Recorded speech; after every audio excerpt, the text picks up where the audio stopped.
somewhere out there in an alternate universe, Wish still exists, unfortunately, but what if Wish made their own video game console? Well, I can tell you they haven't, but what if they did? It would look a little something like this.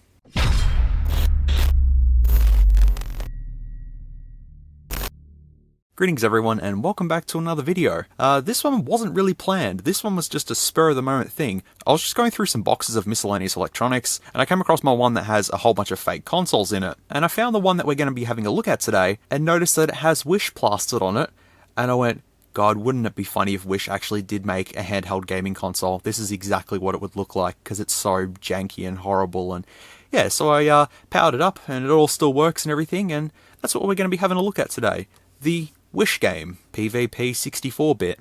It looks like a PSVita. I have a PSVita here. That's what it looks like. Can you see the similarities? Yeah, it looks pretty close. There's a cartridge slot at the top with a cartridge in there. I'll get to that soon. We got some shoulder buttons. We've got PvP Wish game on the back. I could have been inside of here already, but I'm not too sure. I don't quite remember.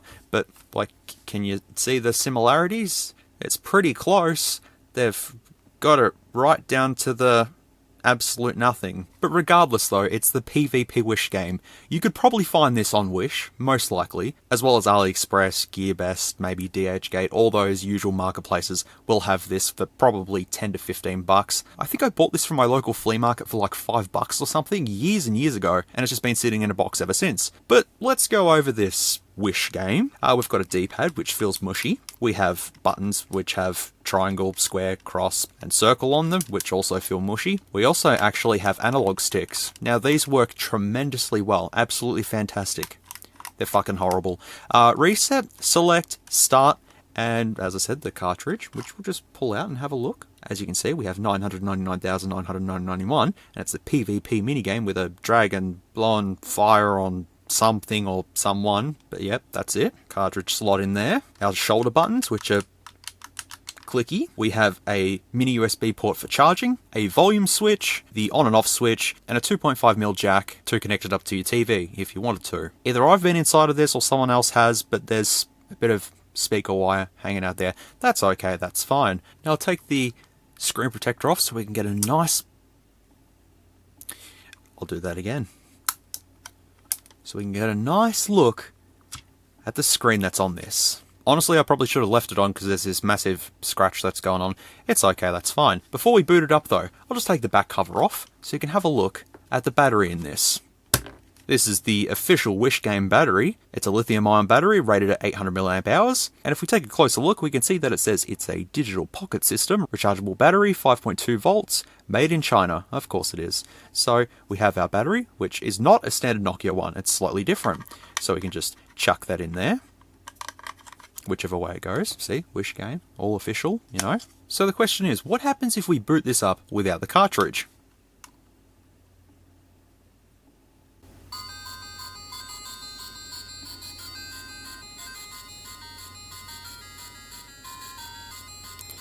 Yeah, it's looking fabulous, man. Looking fabulous. Pressing start, we can see that it's got 888,888 in one. We've got a games list that has Angry Bird, Angry Bird 3, Plants vs. Zomb, Super Contra 2, Super Mario Bros, Double Dragon 2, Super Mario 3, Turtles 2, 1942, Adventure Island, X's, Wrecking Crew, Frontline, Toto, Antarctic Adventure, Balloon Fight, Bicycle Race, Binary Land, Bither, Bold Action, Circus Charlie, Box World, Brush Roller, Bubble Bobble 2, Chex, does Chip Dale, Circus Charlie, Crossfire, Wrecking Crew, Warpman, Toto, Table Wars, X's, Plants vs. Zomb, Formation Z, Binary Land, Super Mario Bros, Brush Roller, Adventure Island, Galaga or Galaga, however you want to pronounce it, Bolt Action, Frontline, Angry Bird, Crossfire, Bicycle Race, Super Mario 3, 1942, Balloon Fight, and you can see that we're going in a bit of a pattern here. There's probably like 40 games just repeated over and over and over.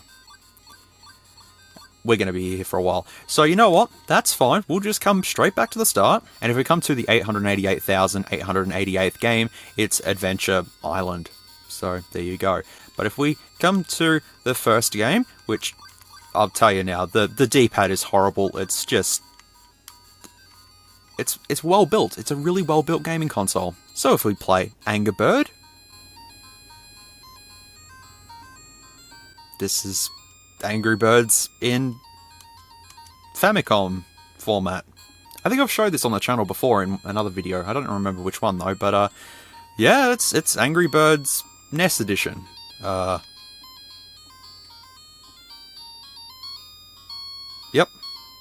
Okay, we all sort of understanding the whole thing with the Raving Rabbids loading screen just there. The display is, you could probably count each individual pixel, but that's okay. What about Angry Bird 3? Oh, this one looks more legit. No, it's not. The fuck?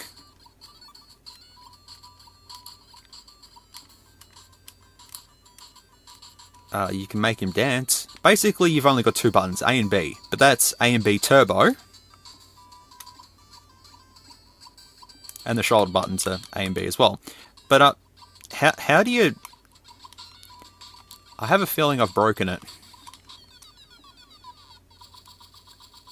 Okay, if you press select, you just fly off into the sky and die.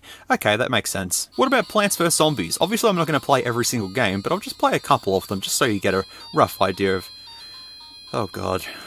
Of how this thing works. As you can see, this is Plants vs Zombies in 8-bit format, with a mouse cursor. To just... go for it. Yep, there we go. Oh, there he is. He's making his way. Oh, well, we've got time. I forgot how to play this, honestly.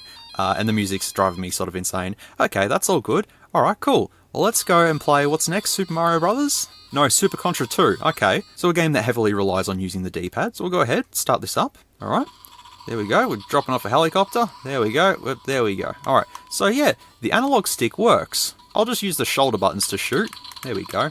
This actually does work as a analog stick, but it's like a button that they've slightly raised up higher than usual, and because... yeah, it's good, it's good. And the other one also doubles as A and B as well. So if you are an absolute mad lad, you can play with both analog sticks like that, and there you go.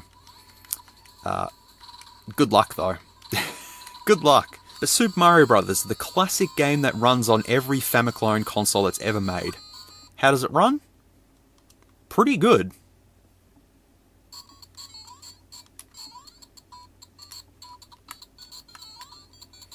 Honestly, you could probably just play it with the shoulder buttons. I don't think I'm going to be able to do a speed run while using it like this.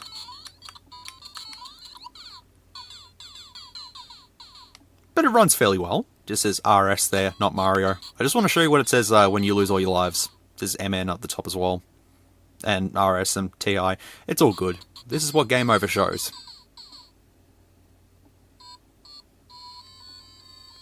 PQVW. Game over to you too, I guess. Sure, why not? I'll quickly try Super Mario Bros. 3. See what this looks like. Oh, it's just 3. Okay. Classic. Yeah, just gotta give the D-pad a bit of a mush, that's fine.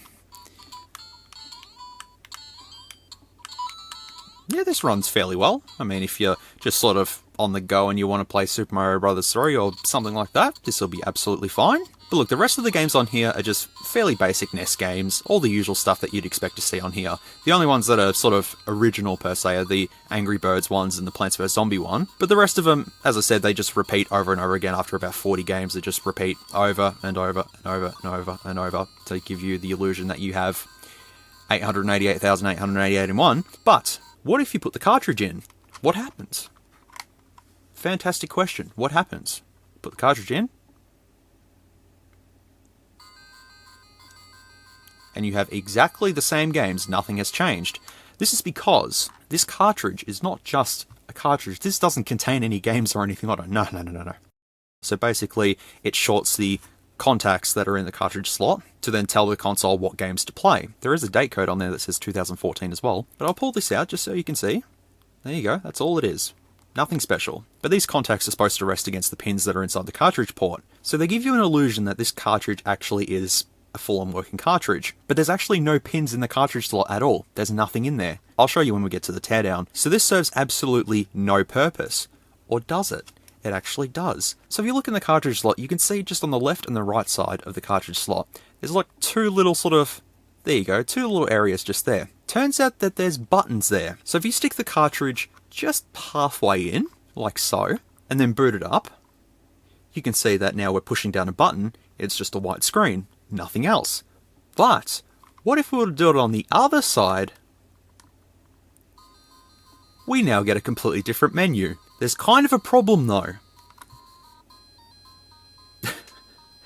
If you let go of the cartridge, it will boot to Angry Birds by default, which is the first game that we played, and that's all in its entirety. And then if you pull the cartridge out, you can just play Angry Birds in all of its wonderful glory. But I think we're going to have to use a bit of MAD HAX here, because as much as you can have this pushing down on the button, I let go of it, that's it. So, we've got to resort to something, and there's a couple of games that I want to show you all on here. But the only way that I'm going to be able to play it is if we just duct tape this down here like so.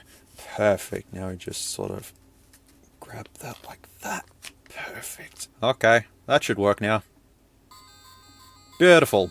Oh geez, you can't even see this. So I've got Sonic War, Fire Nice, Gunak, Bubble 2, Kinney, Kuman, Load Runner, Karatega, Mahjong, Zippy Race, Bolt Action, Frontline, Devil World, Diamond, Box World, Draga, Donkey Kong 3, Hoodle, Mario Brothers, Lido, Exerion, Mario Giabit. Yep, Galaxian, Box World, Mario Brothers, Bubble 2, Devil World, Zippy Race, Donkey Kong 3, Hoodle, Load Runner, Diamond, Galaxian. We can see the same pattern going on here as well. But I want to show you two games that are on here. The first one being Sonic... My hack didn't work. We'll have to try that again. What?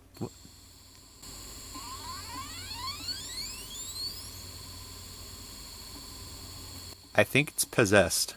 Okay, this should have worked. Perfect.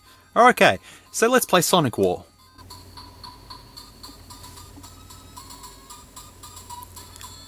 Would you like to hear the terrible music?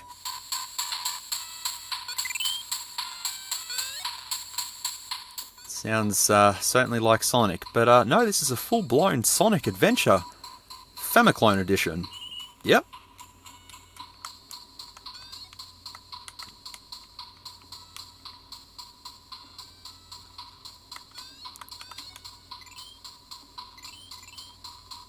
The music is absolutely atrocious, but you know, what else can they do on 8-bit? I mean, Sonic looks kind of like Sonic, but yeah, you get the sort of the whole idea that you can play this with the shitty analog sticks if you want to. But go on, let's try the other game that I want to show you all. Now, as far as I know, the rest of the games on here are just standard NES ones. But Mario Giabit... Yeah, I mean, you know... Just...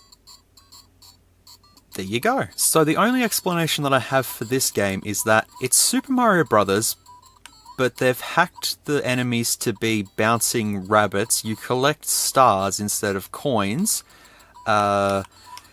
It's all very strange. It's very difficult to see, but you might be able to sort of pick up what's going on there. There you go. There's also BS0 at the top. I don't understand. But it's another Mario hack, as per usual. That's okay though, you sort of understand the whole premise of what's going on here. Oh, it just glitched out anyways. Yep, that's all good. I will just try a random game, just in case. Let's try Donkey Kong 3.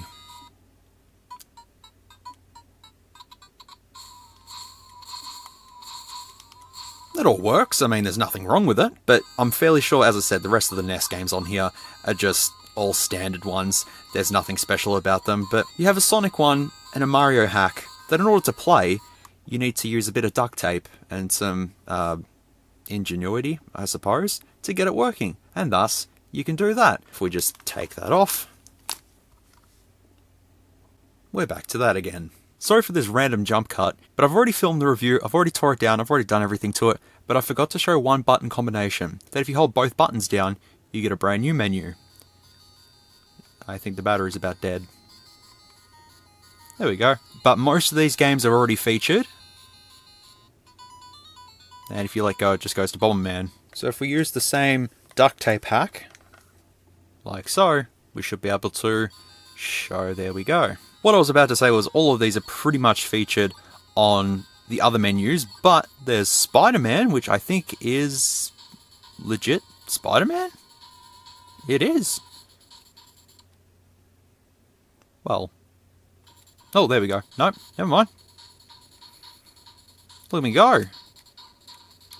Whew. Web slinging action, my god. Oh, I'm stuck. There's Battle City, Crassy Castle, Snow Brothers, Gallagher, Volgard 2, Battle F, Spider-Man, Circus Charlie, Airway, Antarctic Adventure. Pretty much exactly. You know what, that's fine. Let's just continue on. But can you see what I mean now by saying how janky this thing is? The fact that you have to use duct tape to get it to play other games, because there's only one cartridge with it. As far as I know, it only does come with the one cartridge. However, I have another one here which is pretty much exactly the same, but except the cartridge slot actually has pins in it, and someone has actually done some pretty sick mad hacks here to stick another charger port in there. I have no idea what that is from, but supposedly it works. But batteries are interchangeable on each console. Someone loved this thing so much that when their charger port's stuffed up, they put a new one in. That's dedication. So if we stick this Crash Bandicoot cart in here, like so, and power it on, it's 999,999. The first game is Small Bald Head. But look, it's basically the same, you know, U-Pin and E-Pin 3. Copyright 2010, so it's an original game. The buttons are still squishy on here. There's no shoulder buttons or anything like that. This one's sort of pretty meh. But the next game is Crash. But that's definitely not a picture for Crash Bandicoot. It's just... it's Warwolf instead. Got bamboozled there. There you go. Definitely looking like Crash Bandicoot, that's for sure. There's Aku Aku just there. Okay. And once again, the rest of these are just all standard NES games. There's no other hacks on here, because I have been through most of the pages just to double check to make sure there's no other hacks or anything like that. And that's it. So then the question is, what if we take this cartridge out and try and power it on? What happens?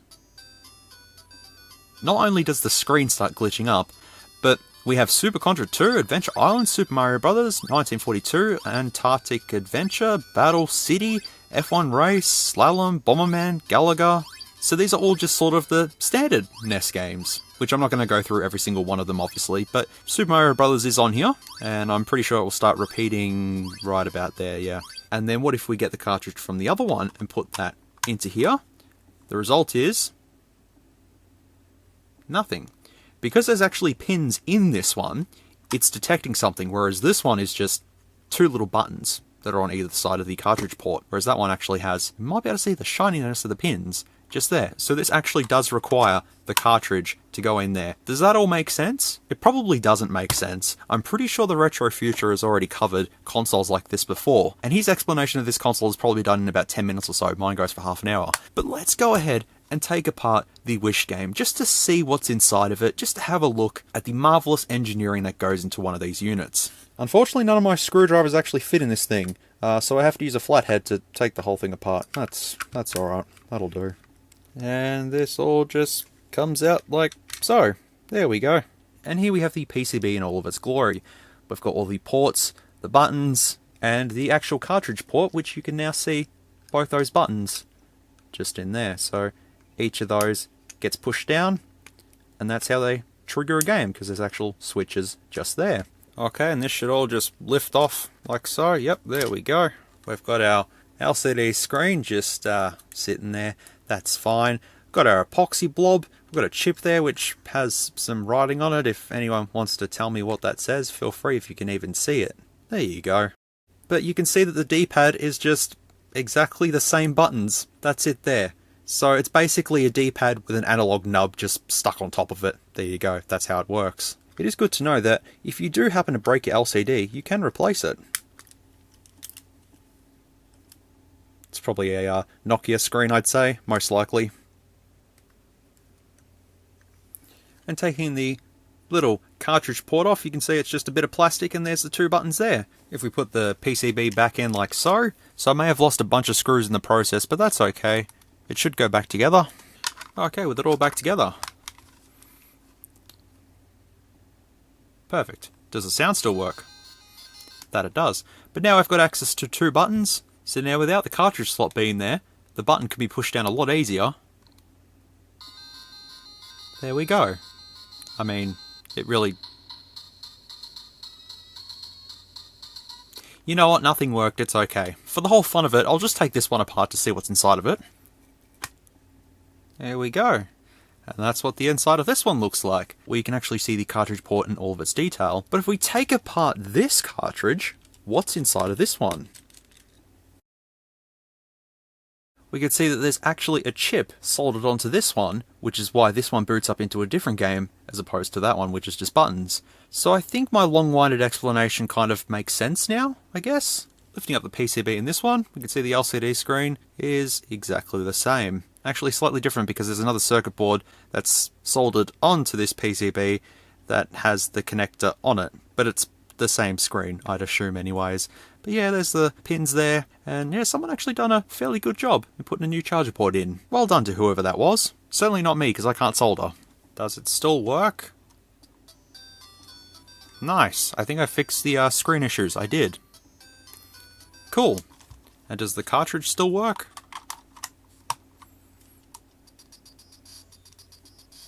Nice. Well, I guess that's it, everyone. We've had a look at the Wish gaming console and another one. But yeah, I just found this and just thought it'd be a bit of a funny video to show everyone if Wish made a gaming console. I mean, it should just say Wish on it, but PvP Wish game is what we have, and that is what I have shown. So I hope you all enjoyed this video for what it was. It's a little bit sort of different from the usual videos, having a look at phones and cheap shit like that. Well, this is cheap shit, but hey, it's different. If you like this, I have more consoles like this, like an Xperia Play clone. It's not a phone, it's just a, console like this. If you want me to do a video on that sometime in the future, let me know, and I'm more than happy to organise it. But otherwise, thank you so much for watching this video. I hope you have learnt something, or got some entertainment or something like that out of this, and I'll put these back in my collection and they can just gather dust again. The purpose of them is just to make a video. That's what I've done. Thanks so much again for watching. I really do appreciate it. And as always, take care, stay safe, be good people, and I'll see you all in the next video. I'm ready for the next video now. Let's go.